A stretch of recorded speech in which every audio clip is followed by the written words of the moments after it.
Do not think it. Do not think of it. Do not think about it.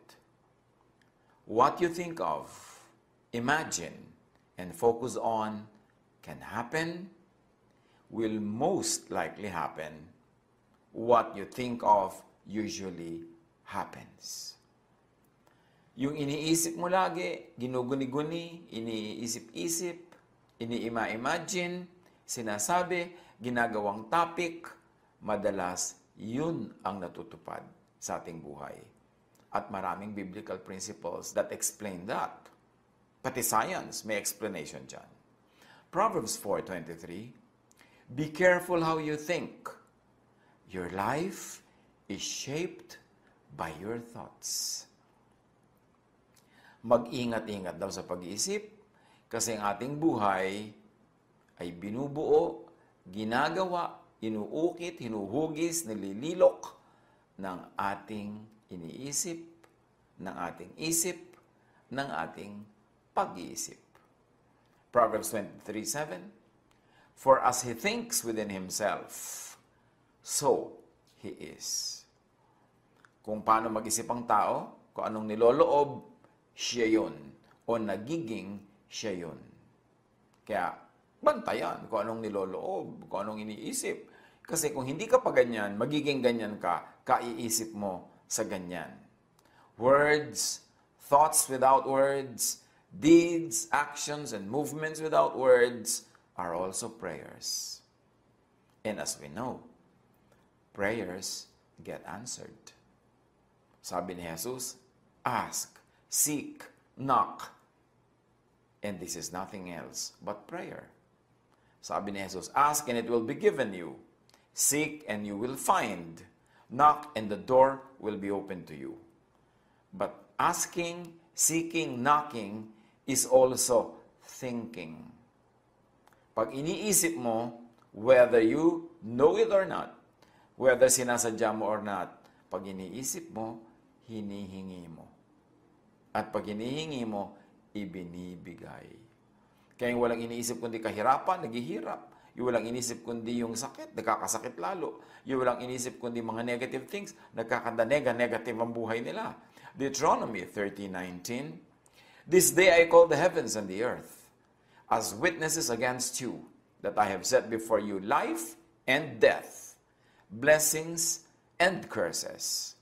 Now, choose life, so that you and your children may live. Malinaw ang sinasabi ng Diyos. Binibigyan ko kayo ng choice, kamatayan o buhay, pagpapala o mga sumpa. Pumili kayo, pero nawa ang piliin nyo ay buhay para sa inyong mga sarili at para sa inyong mga anak. Ang tanong, how to choose? How do we joy? How do we choose? How do we make choices?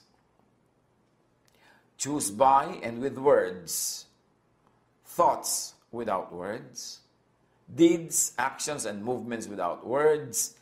In other words, choose by prayer. Kasi lahat yan, yung salita, iniisip, ginagawa, kilos, lahat yan prayer. Akala ng iba yung prayer, yun lamang nag-e-end with this, I pray in Jesus' name, o amen, o ganun. Yung formal prayer. Lahat ng ginagawa natin, iniisip natin, tumatawid sa ating isip, prayer yan. At sinabi nga nung genie, your wish is my command. So ang wish mo, kalungkutan? O sige, kapalungkutin kita. Pero sasabihin naman na iba, bakit ko naman i-wish ang kalungkutan? Siyempre hindi. Pero laging kalungkutan ang iniisip mo. Laging kalungkutan ang ini-imagine mo. Laging nagmumukmuk ka sa kalungkutan. Ang pinapakinggan mo, malungkot. Ang pinapanood mo, malungkot. Prayer mo yun. Lulungkot ka. Because the heavens answer prayer. Maging watchful lang tayo na marami tayong prayer na ginagawa. Akala natin hindi tayo prayerful. May nagsasabi, alam nyo, hindi ako prayerful. Talaga? Pero lagi kang i-chismis. Lagi mo pinag-uusapan ng nawa ay lumungkot ang kapwa mo, nawa ay mabisto yung mga may mga mali, nawa ay magumulo ang buhay nila. Pero tatalbog sa kanila yun at didikit sa'yo. So ang iniisip mo, yun ang mangyayari sa buhay mo. So actually, nagpe-pray ka. Akala mo lang hindi. Yung iba naman, pray ng salita, akala nila nagpe-pray na sila, pero hindi pa rin pala. Kasi nagpe-pray lang sila ng salita na yon while they are praying. But before and after their formal prayer time, yung lahat ng tumatawid sa kanilang isip, ini-imagine nila, pinag-uusapan nila, yun din ang prayer nila. So alin ang mas marami doon? Yung formal prayer or yung actual, real prayer without words and with some words, with action. Sa quantum physics, may tinatawag na observation. And this means mentioning, expecting, with a collapsed mind and instinct. The observer's intention freezes something into a definite state and selects a particular outcome from all possibilities. Still, sa quantum physics, mga underlying principles that are parallel to prayer. Halimbawa, tinatawag ng quantum a phenomenon when a particle, by repeatedly trying, is able to penetrate the barrier that it should not be able to go through. So ito yung tinatawag na from prayer life natin, na earnest prayer, pray without ceasing. Talagang napakatahimik sa mga fasting, pag-iwan sa pag-pray. Yan ang equivalent sa quantum physics na quantum tunneling. Na sa kapatid na tinatawag natin, simple na yan gawin, nagkakaroon. At may tinatawag na sa quantum physics na observer's effect. The observer's intention is an outcome depends on the intensity and quality of the observation and or the quantity of observers expecting the same outcome. So sa prayer, pagka sobrang taimtim ang pagdarasal, yung kataimtiman nun ay nagiging isang kapangyarihan para matupad ang pinag-iwan. Sabi nga ni Jesus, your faith is healed. If you have faith, as small as a mustard seed, order this mountain, if you so love it to the sea, and then, paano kung malaki pa yung faith kasi sa mustard seed? Tapos yung pagka marami nagpe-pray, nagsasama-sama nagpe-pray, nagkakaroon na niya ng power. Basta may unity, walang kukunta, at basta taimtim. Pag mas marami nagpe-pray, mas nagkakaroon ng kapangyarihan yung prayer na yun. At sa quantum physics, equivalent yung observer's effect. Sa quantum physics, may tinatawag pa rin superposition. Nothing exists until it is observed.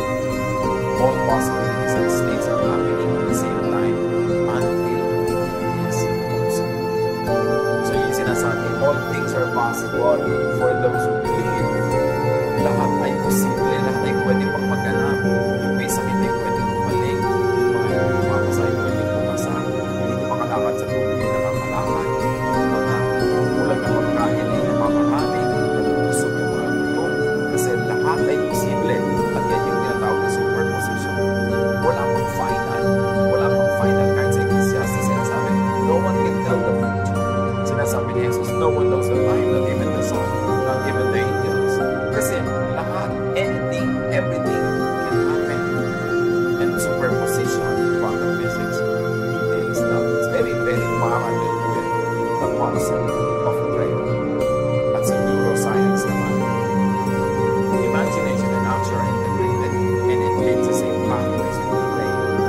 Practicing one influences the other. What you always think of will change the brain's function, circuitry, and physical makeup, which then affects the body and its functions. Well, if that's a mouthful, may quantum physics will be science, pero pinapakita natin how science works. That science explains wonderful things that the Bible has been saying all along. Prayer works. Patayin na panalangin. Change things.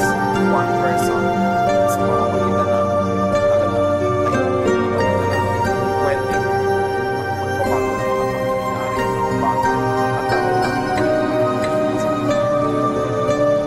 now, how do you so said, think it. And now we say, do not plan. What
So maraming possibilities pero isa lang ang magaganap o lahat nagaganap pero isa lang ang pwede mong ma-engage. Isa lang ang pwede mong mailagay sa iyong kamay, mailagay sa iyong buhay at sa iyong mundo.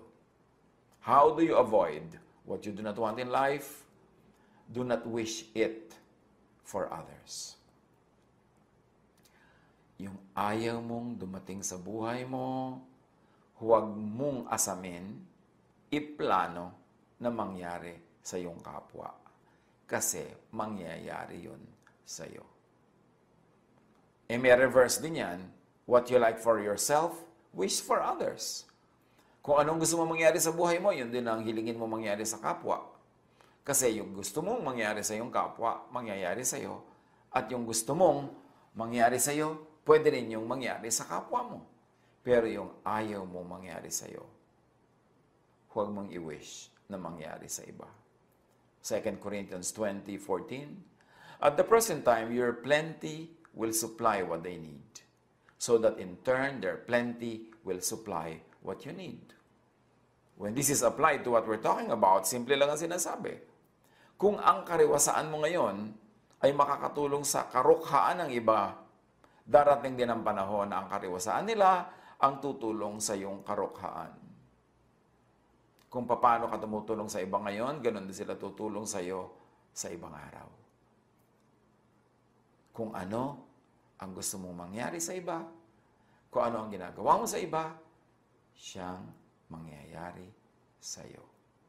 Galatians 6:2, carry each other's burdens, and in this way, you will fulfill the law of Christ. When you carry each other's burdens, each other will also carry your burden. But when you become a burden to others, especially pag sinasadya mo, maliciously, magkakaroon din ng ibang burden sa iyong buhay. Kasi babalik sa iyo. Pinawawalan mo sa langit sa tulad ng isang boomerang. Romans 12:20-21, if your enemy is hungry, feed him. If he is thirsty, give him something to drink. Kasi yun din ang mangyayari sa iyo. Matthew 7:12, so, in everything, do to others what you would have them do to you. For this sums up the law and the prophets. Ang tunay daw na katas, ang tunay na gata at latik ng lahat ng law and prophets at mga teachings nila, ganito yon. Gawin mo sa iba ang gusto mong gawin nila sa iyo. Kasi ang ginagawa mo sa iba, yun ang babalik sa iyo. Sa classical physics, may tinatawag na third law of motion. Every action has an equal, opposite reaction. Parang gravity. Kung 10 kilos ang weight mo, kung gano'n kakagaan, yun ang itutungtong mo sa lupa. Ang itutulak ng lupa paakyat, 10 kilos din. Kaya hindi ka tumatalbog at hindi ka lumulubog. Kasi yung weight mo na ibinibigay sa earth, yun din ang weight na ibinibigay niya pabalik para mag-balance. So, kung ano ang ginagawa mo, yung katumbas nun sa kabila, sa other side of the number line, ang ibibigay sa iyo. Kaya merong number line, may positive side, may negative side. Pag may negative 3, merong positive 3. Pag merong positive 7, may negative 7. Laging may katumbas ang lahat. Langit man ay may katapat na lupa. Lupa ay may katapat na langit. Lahat may katumbas. At yan ang sinasabi ng classical physics at sinasabi din naman ng Bible. Kung anong binibigay mo, siya mong tatanggapin. Ganun-ganon ang sukat. Kasi laging balance ang nature. Sa accounting ng nature, debit, credit, zero balance. Ganon. Kaya kung gusto mo na positive ang dumating sa buhay mo, positive ang ibigay mo sa kapwa. Kung gusto mong tumanggap ng isang basket, magbigay ka ng isang basket. Kasi laging merong third law of motion. Sa quantum physics naman, sinasabing every particle has its equivalent and opposite or antiparticle. An antiparticle will have the same exact property